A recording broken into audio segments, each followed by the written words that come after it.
नमस्कार दोस्तों, स्वागत है आपका हमारे चैनल पर।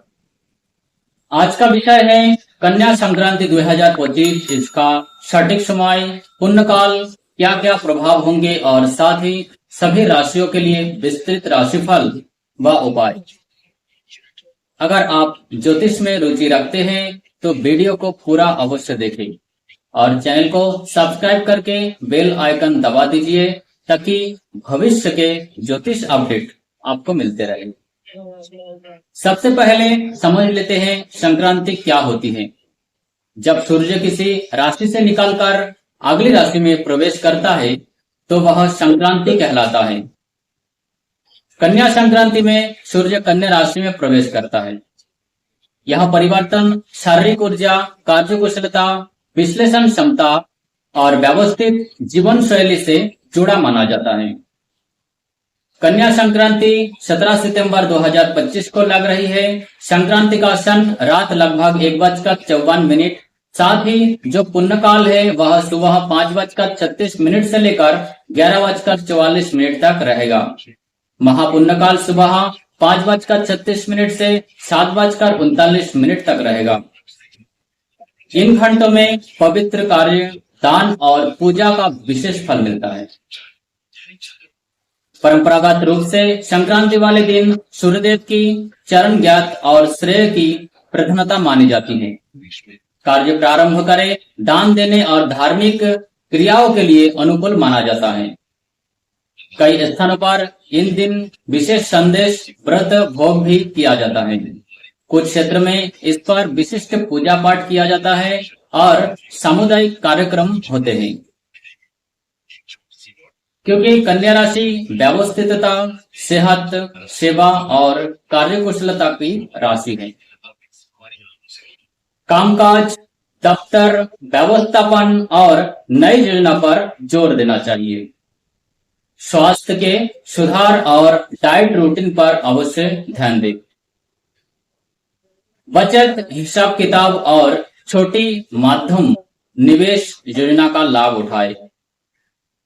शिक्षा, विवेचन, अध्ययन व परीक्षाओं में अनुशासन फायदेमंद रहेगा। संक्रांति के कुछ सरल उपाय शुभ फल देते हैं। ये आध्यात्मिक और व्यावहारिक दोनों तरह के हैं। सुबह पुण्यकाल में स्नान कर सूर्य का अर्घ्य दे। आसान और पारिवारिक उपाय: दान करना, गेहूं, चावल, वस्त्र या काले अनाज गरीबों को दान करें। कन्या संक्रांति पर विद्यार्थी या गरीब कन्याओं को वस्त्र व भोजन अवश्य दान करें। ओम सूर्याय नमः या ओम नमो भगवते वासुदेवाय जैसे संक्षिप्त सूर्य मंत्र का जप करें। स्वास्थ्य पर ध्यान दें। इस राशि के प्रभाव से डाइजेस्टिव सिस्टम पर अच्छा ध्यान रखें। नियमित समय पर खाना, हल्का व्यायाम अवश्य करें। घर, कक्ष की सफाई, व्यवस्थित डॉक्यूमेंट्स व व्यवहारिक उपाय शीघ्र फल देते हैं। मेष राशि के लिए कन्या संक्रांति का फोकस करियर और दैनिक दिनचर्या पर रहेगा। आप काम से और अधिक संगठन और परिश्रम दिखाएंगे। पुराने प्रोजेक्ट्स में सुधार के अवसर मिलेंगे, पर जल्दबाजी से बचें। स्वास्थ्य में पेट या पाचन संबंधी ध्यान अवश्य रखें। सुझाव आपके लिए: ऑफिस में अपने दस्तावेज, रिपोर्ट व्यवस्थित करें। शाम को हल्का योग करें। उपाय के तौर पर पुण्यकाल में राशन दान करें या किसी विद्यार्थी को स्टेशनरी दें। वृषभ राशि के लिए वित्तीय मामलों और संपत्ति से जुड़े निर्णय महत्वपूर्ण होंगे। निवेश से पहले सूक्ष्म गणना करें। पारिवारिक मामलों में संवाद रखना जरूरी है। आपके लिए सुझाव है: बड़े वित्तीय निर्णय टालकर छोटे माध्यम बचत योजना पर ध्यान दें। उपाय के तौर पर पुण्यकाल में दही, चावल का दान अवश्य लाभकारी होगा। मिथुन राशि वालों के लिए यह समय संचार और अध्ययन के लिए अच्छा है।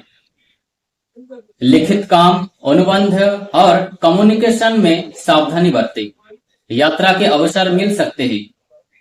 आपके लिए सुझाव है: दस्तावेजों को ध्यान से पढ़ें तथा सर्टिफिकेशन पर ध्यान दें। उपाय के तौर पर लाभ हेतु सुबह किसी धार्मिक व्यक्ति को पुस्तक अवश्य दान करें। कर्क राशि वालों के लिए यह पारिवारिक संबंध और भावनात्मक निर्णय प्रमुख होंगे।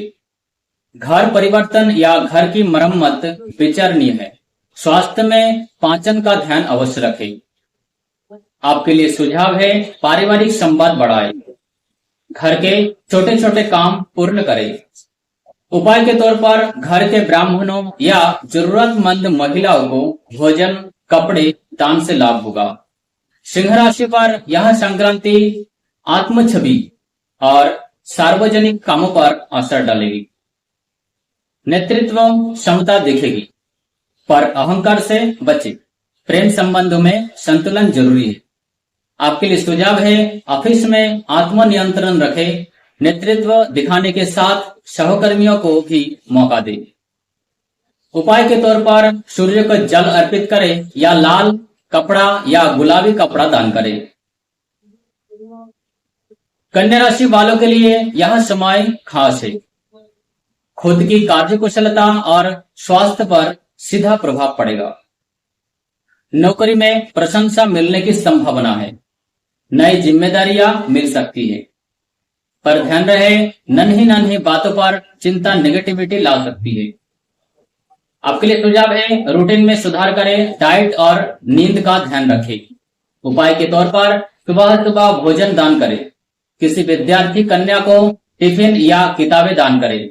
ओम नमो भगवते वासुदेवाय का जप सहायक रहेगा। तुला राशि वालों के लिए संबंध और साझेदारी जुड़े मामलों में संतुलन जरूरी होगा। कानूनी या अनुबंधी मामलों में सावधानी बरतें। कला सौंदर्य से जुड़े लोगों के लिए अच्छा समय है। आपके लिए सुझाव है पार्टनरशिप में पारदर्शिता रखें। सौंदर्य डिजाइन प्रोजेक्ट्स पर काम करें तो लाभ होगा। उपाय के तौर पर किसी कलाकार छात्र को कला सामग्री दान करें। मंदिर में दीपक दान करें। वृश्चिक राशि के लिए यह समय अंदरूनी सुधार और वित्तीय योजना का है। गहन सोच और रिसर्च पर काम आएगा। गुप्त मामलों को संभालते समय पारदर्शिता रखें। सुझाव आपके लिए निवेश की लंबी योजनाएं बनाएं। मानसिक चिंता को कम करने के लिए मेडिटेशन अवश्य करें। आपके लिए उपाय है भिन्न भिन्न दान, विशेषकर सूखे अनाज लाभप्रद है। धनुराशि के लोग यात्रा, शिक्षा और कानूनी मामलों में सक्रिय रहेंगे। उच्च शिक्षा या विदेश संबंधी योजनाओं में ठोस कदम जल्दी ना उठाएं। तैयारी पर काम करें। आपके लिए सुझाव है प्लानिंग और तैयारी पर फोकस रखें। यात्रा से पहले कागजात ठीक रखें। उपाय के तौर पर गुरुदेव गुरुकुल को पुस्तक दान करना शुभ है। मकर राशि के लिए सामाजिक नेटवर्क और करियर में नई संभावना दिख सकती है। मेहनत का फल मिलने लगेगा, पर धैर्य आवश्यक है। स्वास्थ्य में जोड़ों कंधे का ध्यान रखें। सुझाव है नेटवर्किंग पर ध्यान दें। छोटे बड़े लक्ष्य को सूचीबद्ध करके काम करें। उपाय के तौर पर वृद्ध को भोजन कंबल का दान पुण्य फल मिलेगा। कुंभ राशि वालों के लिए यह समय घरेलू और व्यक्तिगत वित्त पर असर डालेगा। घर में कुछ नए बदलाव कर सकते हैं। तकनीकी इनोवेशन पर काम कर रहे हैं लोग संतुलन रखें। सुझाव के लिए घरेलू बजट और खर्चों का लेखा जोखा अवश्य रखें। उपाय के तौर पर जरूरतमंद बच्चों को स्टेशनरी या कपड़े दान करें। मीन राशि वालों के लिए यह समय आत्मिक और रचनात्मक दृष्टि से फलदायी है। कला, साहित्य, संगीत से जुड़े काम आगे बढ़ सकते हैं, पर व्यवहारिकता न छोड़े। सुझाव है क्रिएटिव प्रोजेक्ट्स को व्यवस्थित समय पर पूरा करें। बड़े निवेश टालें। आपके लिए उपाय है मंदिर में संगीत भजन का आयोजन और जरूरतमंद कलाकारों को मदद करें। तो दोस्तों, संक्षेप में कन्या संक्रांति 17 सितंबर 2025 को 1:54 पर है। पुण्यकाल सुबह के समय में है। यह समय व्यवस्था, सेहत और कार्यकुशलता पर बल देना है। बताए गए उपाय और हर राशि के लिए दी गई सलाह आपको मार्गदर्शित करेगा। धन्यवाद।